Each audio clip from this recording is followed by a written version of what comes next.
मैं उर्वशी, विभागाध्यक्ष हिंदी विभाग, रांची विमेंस कॉलेज, रांची। आज मैं जिस कहानी पर बात करने जा रही हूँ वह है प्रेमचंद रचित कफन।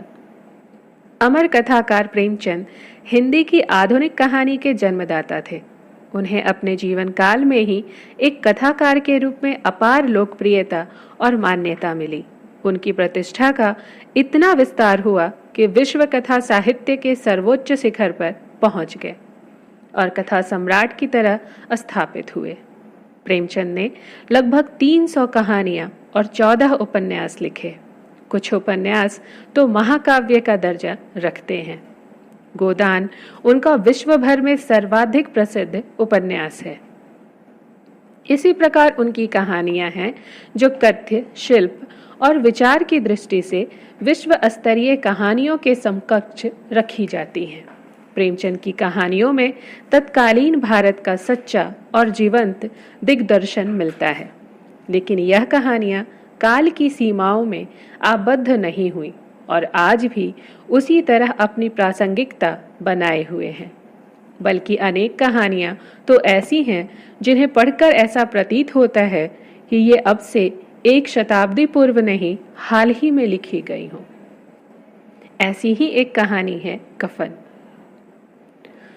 झोंपड़े के द्वार पर बाप और बेटा दोनों एक बुझे हुए अलाव के सामने चुपचाप बैठे हुए थे और अंदर बेटे की जवान बीवी बुधिया प्रसव वेदना से पछाड़ खा रही थी और रह रहकर उसके मुंह से ऐसी दिल दहला देने वाली आवाज निकलती थी कि दोनों कलेजा थाम लेते थे।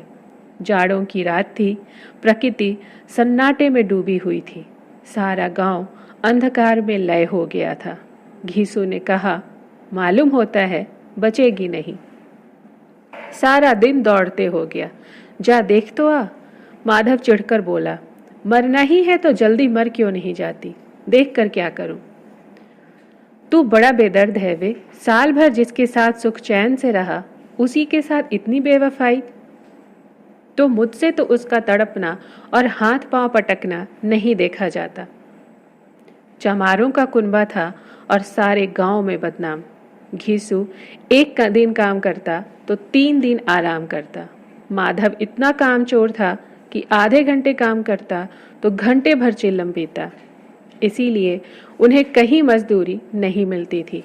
घर में मुट्ठी भर अनाज मौजूद हो तो उनके लिए काम करने की कसम थी। जब 2-4 फांके हो जाते तो घीसू पेड़ पर चढ़कर लकड़ियां तोड़ लाता और माधव बाजार में बेच आता। और जब तक वह पैसे रहते दोनों इधर उधर मारे मारे फिरते। गांव में काम की कमी न थी, किसानों का गांव था, मेहनती आदमी के लिए 50 काम थे, मगर इन दोनों को उसी वक्त बुलाते जब 2 आदमियों से 1 का काम पाकर भी संतोष कर लेने के सिवा और कोई चारा न होता। अगर दोनों साधु होते तो उन्हें संतोष और धैर्य के लिए संयम और नियम की बिल्कुल जरूरत न होती। यह तो इनकी प्रकृति थी। विचित्र जीवन था इनका। घर में मिट्टी के 2-4 बर्तनों के सिवा कोई संपत्ति न थी। फटे चिथड़ों में अपनी नग्नता को ढाके हुए जिए जाते थे। संसार की चिंताओं से मुक्त, कर्ज से लदे हुए, गालियां भी खाते, मार भी खाते, मगर कोई भी गम नहीं। दीन इतने कि वसूली की बिल्कुल आशा न रहने पर भी लोग इन्हें कुछ न कुछ कर्ज दे देते थे।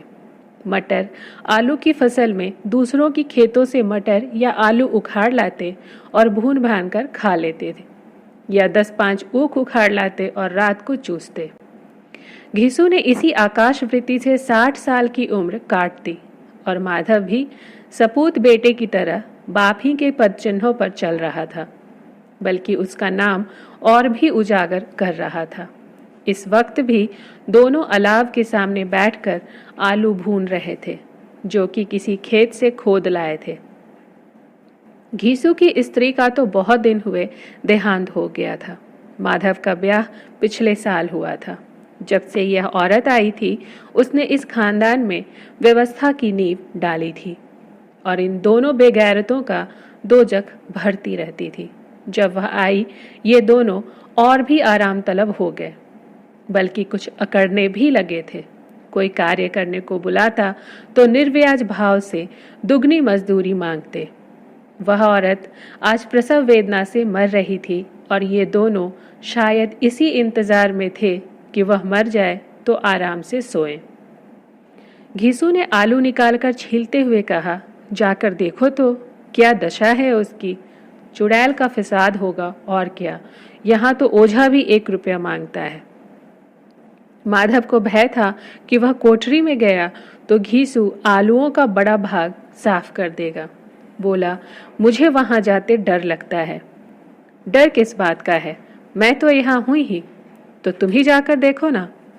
मेरी औरत जब मरी थी तो मैं 3 दिन तक उसके पास से हिला तक नहीं, और फिर मुझसे लजाएगी कि नहीं। जिसका कभी मुंह नहीं देखा आज उसका उघड़ा हुआ बदन देखूं, उसे तन की सुध भी तो ना होगी। मुझे देख लेगी तो खुलकर हाथ पांव भी ना पटक सकेगी। मैं सोचता हूं कोई बाल बच्चा हुआ तो क्या होगा। सोंठ, गुड़, तेल कुछ भी तो नहीं है घर में। सब कुछ आ जाएगा, भगवान दे तो। जो लोग अभी 1 पैसा नहीं दे रहे हैं वही कल बुलाकर रुपए देंगे। मेरे 9 लड़के हुए घर में कभी कुछ न था, मगर भगवान ने किसी न किसी तरह बेड़ा पार ही लगाया। जिस समाज में रात दिन मेहनत करने वालों की हालत उनकी हालत से बहुत कुछ अलग न थी, और किसानों के मुकाबले में वे लोग जो किसानों की दुर्बलताओं से लाभ उठाना चाहते थे कहीं ज्यादा संपन्न थे, यहाँ इस तरह की मनोवृत्ति का पैदा हो जाना कोई अचरज की बात न थी। हम तो कहेंगे घीसू किसानों से कहीं ज्यादा विचारवान था, और किसानों के विचार सुनने समूह में शामिल होने के बदले बैठकबाजों की कुत्सित मंडली में जा मिला था। हाँ, उसमें यह शक्ति न थी कि बैठकबाजों के नियम और नीति का पालन करता। इसलिए जहां उसकी मंडली के और लोग गांव के सरगना और मुखिया बने हुए थे, उस पर सारा गांव उंगली उठाता था। फिर भी उसे यह तस्कीन तो थी ही कि अगर वह फटेहाल है तो कम से कम उसे किसानों की सी जी तोड़ मेहनत तो नहीं करनी पड़ती, और उसकी सरलता और निरीहता से दूसरे लोग बेजा फायदा तो नहीं उठाते। दोनों आलू निकाल निकाल कर जलते जलते खाने लगे। कल से कुछ नहीं खाया था, इतना सब्र न था कि उन्हें ठंडा हो जाने दे। कई बार दोनों की जवानें जल गईं। छिल जाने पर आलू का बाहरी हिस्सा बहुत ज़्यादा गर्म ना होता, लेकिन दांतों के तले पड़ते ही अंदर का हिस्सा जवान, हलक और तालू को जला देता था, और उस अंगारे को मुंह में रखने से ज़्यादा खैरियत इसी में थी कि वह अंदर पहुंच जाए। वहां उसे ठंडा करने के लिए काफ़ी सामान थे, इसलिए दोनों जल्द जल्द निगल जाते। हालांकि इस कोशिश में उनकी आंखों से आंसू निकल आते। घीसू को उस वक्त ठाकुर की बारात याद आई, जिसमें 20 साल पहले वह गया था। उस दावत में उसे जो तृप्ति मिली थी वह उसके जीवन में एक याद रखने लायक बात थी, और आज भी उसकी याद ताजी थी। बोला, वह भोज नहीं भूलता। तब से फिर उस तरह का खाना और भरपेट कभी नहीं मिला। लड़की वालों ने सबको भरपेट पूड़ियाँ खिलाई थी, सबको, छोटे बड़े सब ने पूड़ियाँ खाईं, और असली घी की। चटनी, रायता, 3 तरह के सूखे साग, एक रस्सेदार तरकारी, दही, चटनी, मिठाई। अब क्या बताऊं कि उस भोज में क्या स्वाद मिला। कोई रोक टोक नहीं थी, जो चीज़ चाहो मांगो, जितना चाहो खाओ। लोगों ने ऐसा खाया कि किसी ने पानी न पिया गया, मगर परोसने वाले हैं कि पत्तल में गरम गरम गोल गोल सुवासित कचौड़ियाँ डाल देते हैं। मना करते हैं कि नहीं चाहिए, पत्तल पर हाथ रोके हुए हैं, मगर वे हैं कि दिए जाते हैं। और जब सब ने मुंह धो लिया तो पान इलायची भी मिली, मगर मुझे पान लेने की कहाँ सुध थी। खड़ा हुआ न जाता था, चटपट जाकर अपने कंबल पर लेट गया। ऐसा दिल दरियाव था वह ठाकुर। माधव ने इन पदार्थों का मन ही मन मजा लेते हुए कहा, अब हमें कोई ऐसा भोज नहीं खिलाता। अब कोई क्या खिलाएगा, वह जमाना दूसरा था। अब तो सबको किफ़ायत सूझती है, शादी ब्याह में खर्च करो। क्रियाकर्म में मत खर्च करो, पूछो गरीबों का माल बटोर बटोर कर कहाँ रखोगे। बटोरने में तो कमी नहीं है, हाँ खर्च में किफ़ायत सूझती है। तुमने 20 पूरियां खाई होंगी। 20 से ज़्यादा खाई थी। मैं 50 खा जाता। 50 से कम मैंने ना खाई होंगी। अच्छा पट्टा था, तू तो मेरा आधा भी नहीं है।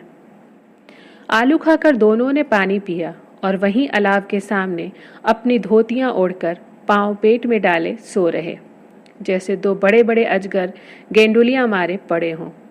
और अभी बुधिया कराह रही थी। सवेरे माधव ने कोठरी में जाकर देखा तो उसकी स्त्री ठंडी हो गई थी।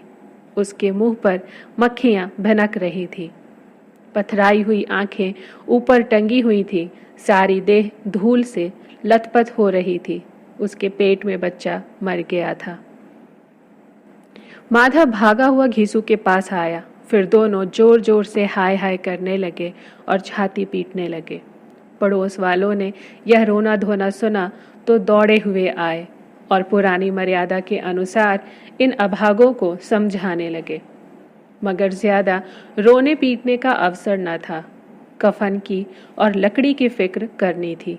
घर में तो पैसा इस तरह गायब था जैसे चील के घोंसले में मांस। बाप बेटे रोते हुए गांव के जमींदार के पास गए। वह इन दोनों की सूरत से नफरत करते थे। कई बार इन्हें अपने हाथों पीट चुके थे, चोरी करने के लिए, वादे पर काम पर न आने के। पूछा, क्या है बे घिसुआ, रोता क्यों है? अब तो तू कहीं दिखाई भी नहीं देता। मालूम होता है इस गांव में रहना नहीं चाहता। घिसू ने जमीन पर सिर रखकर आंखों में आंसू भरे हुए कहा, सरकार बड़ी विपत्ति में हूँ। माधव की घरवाली रात को गुजर गई। रात भर तड़पती रही सरकार। हम दोनों उसके सिरहाने बैठे रहे। दवा दारू जो कुछ हो सका सब कुछ किया, मगर वह हमें दगा दे गई। अब कोई एक रोटी देने वाला भी न रहा मालिक। तबाह हो घर उजड़ गया। आपका गुलाम हूँ। अब आपके सिवा कौन उसकी मिट्टी पार लगाएगा? हमारे हाथ में तो जो कुछ था वह सब दवा दारू में उठ गया। सरकार की दया होगी तो उसकी मिट्टी उठेगी। आपके सिवा किसके द्वार पर जाऊं? जमींदार साहब दयालु थे, मगर घीसू पर दया करना काले कंबल पर रंग चढ़ाना था। जी में तो आया कह दें, चल दूर हो यहाँ से। यूं तो बुलाने से भी नहीं आता। आज जब गरज पड़ी तो आकर खुशामद कर रहा है। हरामखोर कहीं का बदमाश। लेकिन यह क्रोध या दंड का अवसर ना था। जी में कुढ़ते हुए 2 रुपए निकालकर फेंक दिए, मगर सांत्वना का एक शब्द भी मुंह से ना निकला। उसकी तरफ ताका तक नहीं, जैसे सिर का बोझ उतारा हो। जब जमींदार साहब ने 2 रुपए दिए तो गांव के बनिए महाजनों को इनकार का साहस कैसे होता। घिसू जमींदार के नाम का ढिंढोरा भी पीटना जानता था। किसी ने 2 आने दिए, किसी ने 4 आने। 1 घंटे में घिसू के पास 5 रुपए की अच्छी रकम जमा हो गई। कहीं से अनाज में लग गया, कहीं से लकड़ी। और दोपहर को घिसू और माधव बाजार से कफन लाने चले। इधर लोग बांस काटने लगे। गांव की नर्मदिल स्त्रियां आ आकर लाश देखती और उसकी बेकसी पर 2 बूंद आंसू गिराकर चली जाती थी। बाजार में पहुंचकर घीसू बोला, लकड़ी तो उसे जलाने भर को मिल गई है। क्यों माधव? माधव बोला, हाँ लकड़ी तो बहुत है, अब कफन चाहिए। तो चलो कोई हल्का सा कफन ले ले। हाँ और क्या, लाश उठते उठते रात हो जाएगी। रात को कफन कौन देखता है? कैसा बुरा रिवाज है कि जिसे जीते जी तन ढांकने को चिथड़ा भी ना मिले, उसे मरने पर नया कफन चाहिए। लाश के साथ कफन जल ही तो जाता है, और क्या रखा रहता है। यही 5 रुपए पहले मिलते तो कुछ दवा दारू करा लेते। दोनों एक दूसरे के मन की बात ताड़ रहे थे। बाजार में इधर उधर घूमते रहे। कभी इस बजाज की दुकान पर गए, कभी उसकी दुकान पर। तरह तरह के कपड़े, रेशमी और सूती देखे, मगर कुछ जचा नहीं। यहाँ तक कि शाम हो गई, तब दोनों न जाने किस दैवी प्रेरणा से एक मधुशाला के सामने आ पहुंचे और जैसे किसी पूर्व निश्चित व्यवस्था से अंदर चले गए। वहां जरा देर तक दोनों असमंजस में खड़े रहे। फिर घीसू ने गद्दी के सामने जाकर कहा, साह जी, एक बोतल हमें भी देना। इसके बाद कुछ चिखौना आया, तली हुई मछली आई और दोनों बरामदे में बैठकर शांतिपूर्वक पीने लगे। कई कुज्जिया ताबड़तोड़ पीने के बाद दोनों शरूर में आ गए। घीसू बोला, कफन लगाने से क्या मिलता, आखिर जल ही तो जाता, कुछ बहू के साथ तो न जाता। माधव आसमान की तरफ देखकर बोला, मानो देवताओं को अपनी निष्पापता का साक्षी बना रहा हो। दुनिया का दस्तूर है, नहीं लोग बामनों को हजारों रुपए क्यों देते हैं? कौन देखता है परलोक में मिलता है या नहीं? बड़े आदमियों के पास धन है, फूके, हमारे पास फूकने को क्या है? लेकिन लोगों को जवाब क्या दोगे? लोग पूछेंगे नहीं कफन कहाँ है? घीसू हंसा, अबे कह देंगे कि रुपए कमर से खिसक गए, बहुत ढूंढा मिले नहीं, लोगों को विश्वास ना आएगा, लेकिन फिर वही रुपए देंगे। माधव भी हंसा इस अनपेक्षित सौभाग्य पर, बोला, बड़ी अच्छी थी बेचारी, मरी भी तो खूब खिला पिलाकर। आधी बोतल से ज्यादा उड़ गई थी। घीसू ने 2 सेर पूड़ियाँ मंगवाई, चटनी, अचार, कलेजियाँ। शराब खाने के सामने ही दुकान थी। माधव लपक कर 2 पत्तलों में सारे सामान ले आया। पूरा 1.5 रुपया खर्च हो गया, सिर्फ थोड़े से पैसे बच रहे। दोनों इस वक्त शान से बैठे पूड़ियाँ खा रहे थे, जैसे जंगल में कोई शेर अपना शिकार उड़ा रहा हो। न जवाबदेही का खौफ था, न बदनामी का फिक्र। इन सब भावनाओं को उन्होंने बहुत पहले ही जीत लिया था। घीसू दार्शनिक भाव से बोला, हमारी आत्मा प्रसन्न हो रही है तो क्या उससे पुण्य ना होगा? माधव ने श्रद्धा से सिर झुकाकर तस्दीक की, जरूर से जरूर होगा। भगवान तुम अंतर्यामी हो, उसे बैकुंठ ले जाना। हम दोनों हृदय से आशीर्वाद दे रहे हैं। आज जो भोजन मिला वह उम्र भर न मिला था।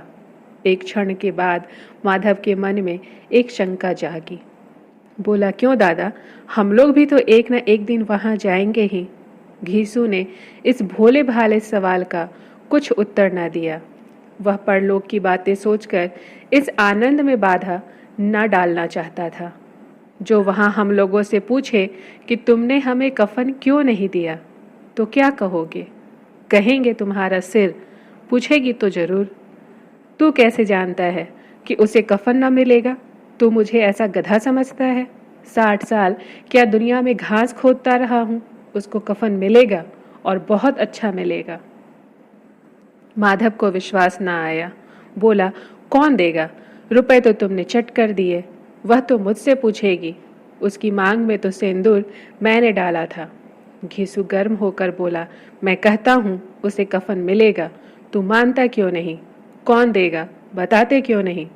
वही लोग देंगे जिन्होंने कि अब की दिया।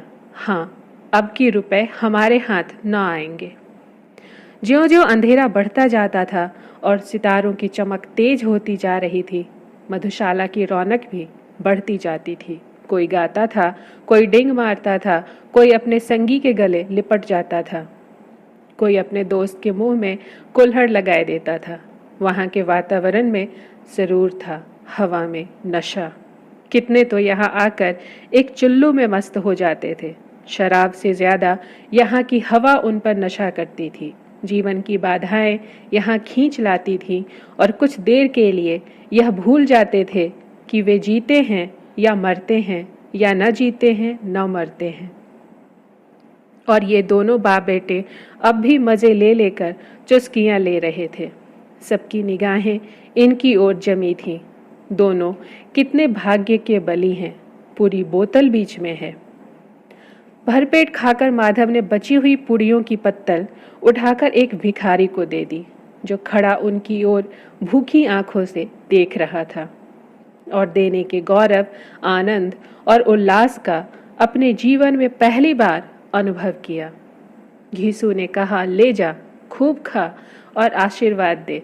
जिसकी कमाई है वह मर गई, मगर तेरा आशीर्वाद उसे जरूर पहुंचेगा। रोए रोए से आशीर्वाद दे, बड़ी गाढ़ी कमाई के पैसे हैं। माधव ने फिर आसमान की तरफ देखकर कहा, वह बैकुंठ में जाएगी दादा, बैकुंठ की रानी बनेगी। घीसू खड़ा हो गया और जैसे उल्लास की लहरों में तैरता हुआ बोला, हाँ बेटा, बैकुंठ में जाएगी। किसी को सताया नहीं, किसी को दबाया नहीं, मरते मरते हमारी जिंदगी की सबसे बड़ी लालसा पूरी कर गई। वह बैकुंठ में ना जाएगी तो क्या ये मोटे मोटे लोग जाएंगे जो गरीबों को दोनों हाथों से लूटते हैं और अपने पाप को धोने के लिए गंगा में नहाते हैं और मंदिरों में जल चढ़ाते हैं। श्रद्धालुता का यह रंग तुरंत ही बदल गया। अस्थिरता नशे की खासियत है। दुख और निराशा का दौर हुआ। माधव बोला, मगर दादा, बेचारी ने जिंदगी में बड़ा दुख भोगा, कितना दुख झेल कर मरी। वह आंखों पर हाथ रखकर रोने लगा, चीखें मार मार कर। घीसू ने समझाया, क्यों रोता है बेटा, खुश हो कि वह माया जाल से मुक्त हो गई, जंजाल से छूट गई। बड़ी भाग्यवान थी जो इतनी जल्दी माया मोह के बंधन तोड़ दिए। और दोनों खड़े होकर गाने लगे, ठगनी क्यों नैना झमकावे ठगनी। पियक्कड़ों की आंखें इनकी ओर लगी हुई थी और ये दोनों अपने दिल में मस्त गाए जाते थे। फिर दोनों नाचने लगे, उछले भी, कूदे भी, गिरे भी, मटके भी, भाव भी बताए, अभिनय भी किए और आखिर नशे से बदमस्त होकर वहीं गिर पड़े।